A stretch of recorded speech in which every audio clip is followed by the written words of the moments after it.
Ladies and gentlemen, welcome to the Proctology podcast, where we uncover the science and stories behind gastrointestinal health. I'm your host, Danny Mohsen, and together we'll navigate the depth of proctology. I have today in the studio Dr. Sachin Tulpule, who is a specialist general surgeon for Swift Day Surgery Center in Dubai. Dr. Sachin has a vast experience in treatment of proctology conditions, hemorrhoids, anal fistulas, anal fissures, pilonidal disease treatment, varicose veins of lower extremity treatment, and minimally invasive laparoscopic surgery. Dr. Sachin has earned his medical degree from Shivaji University in India in 1992. He then specialized in general surgery at the same university in 1997. He did his fellowship in advanced laparoscopy surgery in Athens, Greece in 2010. Dr. Sachin is a member of Indian Association of Surgeons and a member of Association of Consultants, Mumbai, India. Welcome, Dr. Sachin, to our podcast. Hello, Danny. We are very pleased to have you in the studio today. I'm pleased to be here as well. Actually, the subject we're going to discuss today is a bit not common for our viewers. It's proctology. Dr. Sachin, if you allow me to start with the first question, what is proctology and what does a proctologist do? Well, Danny, proctology it's a subspecialty of general and colorectal surgery, which deals with problems in the anal and perianal area. So basically what a proctologist does is to treat the conditions the patients are suffering from in these areas. What are the most common conditions that you treat as a proctologist? The commonest ones, I would say, are hemorrhoids or piles and anal fissures.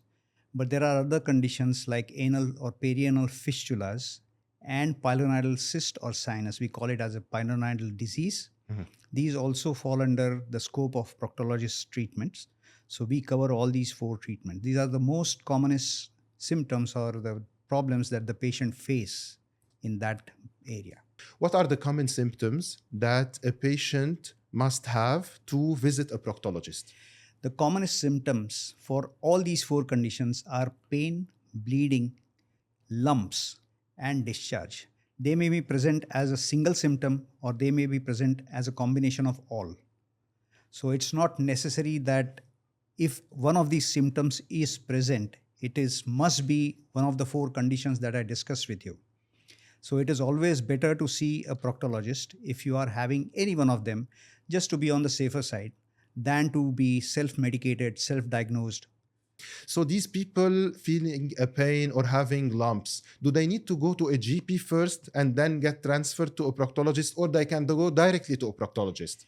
They can go either to a GP or they can go directly to the proctologist. The thing is, they have to be examined properly and to be very sure by the doctor that they have or they don't have any one of these conditions.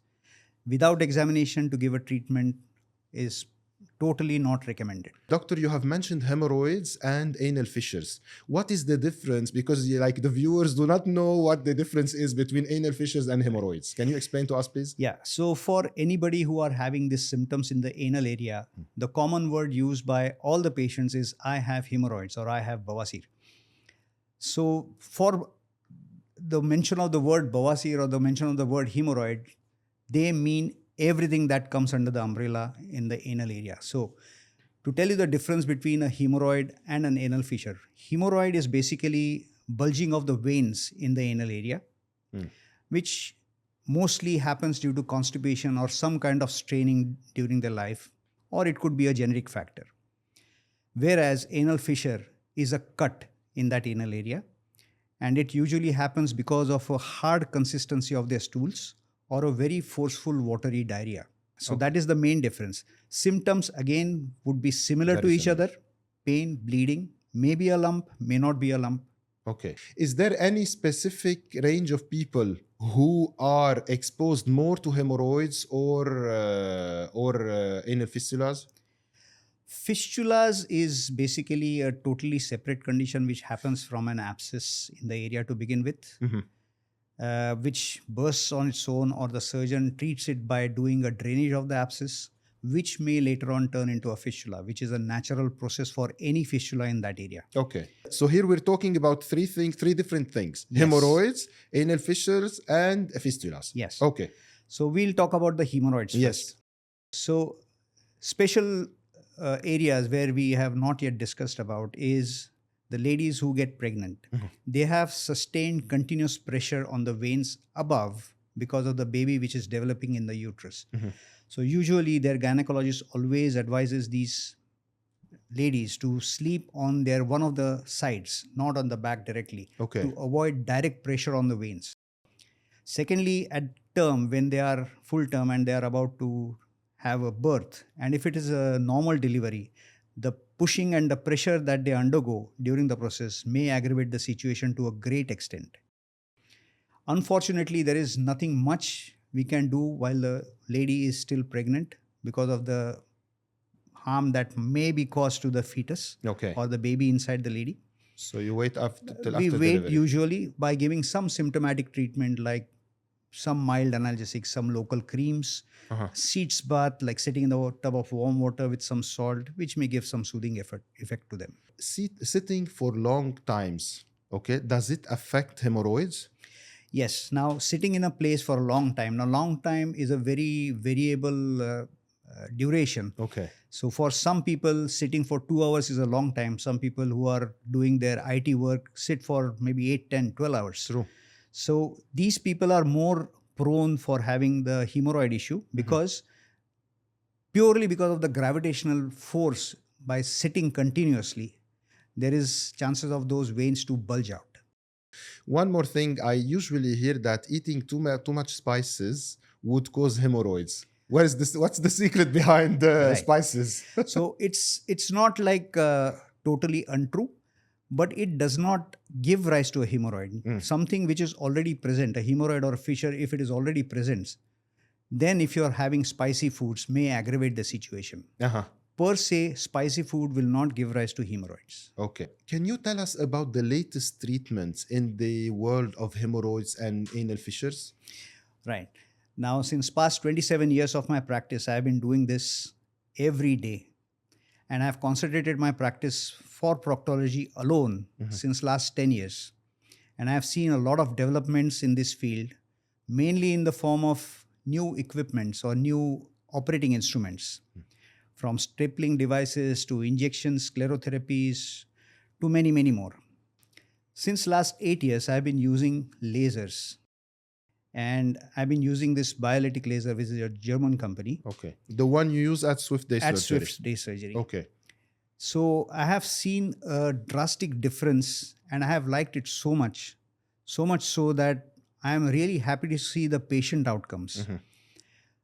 In terms of traditional surgery and in terms of laser surgery, the outcomes, like initially we would keep the patient admitted in a hospital for a couple of days, lot of bleeding, lot of pain, morbidity, cannot go back to work for a couple of months. Now with the invent of lasers, patient can go back to work in a week maximum. Bleeding is almost nil. Okay. Pain is negligible as compared to what they used to suffer before. So I really am fascinated. I am loving what I am doing right now. How long does the procedure take in terms of laser?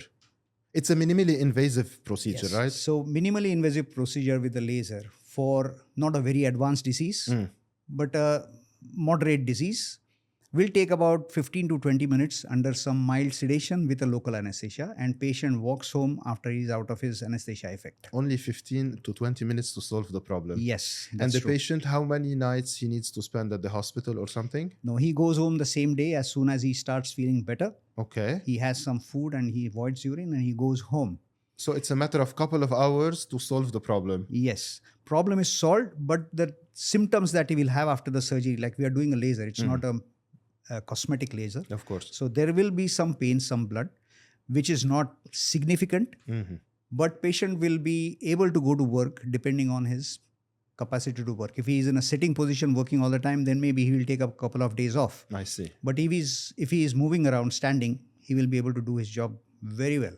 Now that we have this laser technology, this advanced laser technology, can all the conditions be treated with this laser technology in a minimally invasive way? Yes. Now, as I mentioned before, the moderate disease, yes. Okay. The diseases which are really advanced, we may need something more than the laser to do the proper treatment of this patient. So we are going to use the laser any which ways, but for that extra additional advanced disease, we may need to operate in a different way than the laser. Just to mention, doctor, you are available at Swift Day Surgery in Jumeirah, next to Mercato. In Abu Dhabi, you are operating in Al Reem Hospital, right? That's correct. And is there any other place in Dubai where you are present? So as Swift Day Surgery, we have Center of Excellence in King's College Hospital, Dubai Hills. We have Center of Excellence in Gargash Hospital in Dubai, and at Al Reem Hospital in Abu Dhabi. Okay, so the patients, if they want to see you, they can call you at the number appearing now on the screen, book an appointment and go see you, whether at Swift Day Surgery, at Gargash Hospital, at King's College Hospital, and or Al Reem Hospital in Abu Dhabi. That's correct. Any lifestyle changes that can help in the proctological problems? Like any in other preventing, I mean. Yeah, in any other health conditions, they say you have to have a healthy diet. You have to have some sort of exercise in your life. You have to have adequate quantity of fiber and water. That will go a long way. And as you had asked me before, spicy foods, avoiding them also will help a great lot. All right. After the procedure that you do with laser, are there any recommendations for the patient as well? Is there any change in his lifestyle, especially during the first week, the first month, something like that? Yes. The patients on discharge, we give them a set of medication consisting of an antibiotic, pain medication, some cream, some laxative. So the patient obviously will follow that. Along with that, he will do the warm sitz bath. Plus, he will have a healthy diet which contains a lot of fiber, good amount of water in any form, juices, water, plain water, that's fine. And he will have some kind of mild exercise or a physical activity which will not strain that area. Now that we have discussed hemorrhoids and anal fissures, what about pilonidal cysts? People are very much worried of this because usually we know that people go into surgery and it leaves a big scar or something. Can you treat this as well using laser? Yes, definitely yes. Now again, just to tell in brief about this pilonidal disease. So it's a problem in the buttock cleft or a gluteal cleft area. Similar symptoms, pain, bleeding, swelling, maybe some discharge, all three or single symptom at a time. Okay. Is it really relevant to hair? Yes. It's relevant to hair. Yeah. Okay. So there are two ways that this can happen. One, it is the cyst is present right from birth. And secondly, it is acquired in a hairy body or people who are sitting long term. Also. The body that sheds its hair get trapped into that deep buttock cleft. It irritates the skin and enter inside. And that's how the cyst or the sinus forms. I see. Now that's a vicious circle which keeps on happening every time the hair falls. It gets into the skin in that area and it keeps on happening. So now if the patient is visiting us in a very early stage, pure laser is an excellent treatment for pilonidal cyst or a sinus, which takes care of it. Again, treatment time would be around 15 to 20 minutes under local anesthesia with some sedation. And like before in the anal areas, if the disease is really advanced with multiple sinuses, multiple times the patient has had abscesses, he has been operated many times before, then yes, we need to add some kind of a surgical procedure to the laser itself. And what about the scar it leaves? Yeah, the scar is inevitable if we are doing a surgery. Okay. If you are not doing a surgery but with the only laser, there are no scars. No scars at all. At all. Because usually people are very much worried about the scar it leaves. Okay. After the laser, did you see cases where it was recurrent?